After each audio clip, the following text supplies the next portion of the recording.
नैब ने money laundering case में हमजा शहबाज की मुस्तकिल हाजिरी माफी की दरखास्त पर एहतसाब अदालत में जवाब जमा करा दिया है। कौमी एहतसाब ब्यूरो ने हमजा की मुस्तकिल हाजिरी माफी पर एतराज से इनकार कर दिया है। बात करेंगे डॉन न्यूज के नुमाइंदे राना बिलाल हमारे साथ मौजूद हैं। बिलाल, बताइए, नैब का एहतसाब अदालत लाहौर में जवाब जमा कराया गया है, क्या कहना था अपने जवाब में नैब का?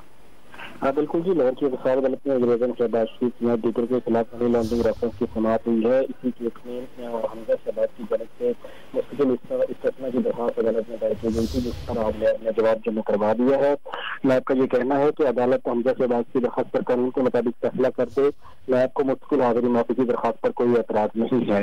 आज हमजा शहबाज अदालत में पेश नहीं हुए और उनकी जानब से एक दरखास्त दी गई थी कि उनकी बेटी लंदन में जेर इलाज है, वो अपनी बेटी के पास लंदन में गए हैं, इसलिए अदालत पेश नहीं हो सकते। अदालत ने हमजा शहबाज की एक दिन की हाजिरी माफी की दरखास्त मंजूर कर ली है और आइंदा 12 जनवरी के लिए ये समाअत मुलतवी करती है। 12 जनवरी तक समाअत मुलतवी की गई है। बहुत शुक्रिया राना बिलाल, आपने इस मुतालिक अपडेट किया।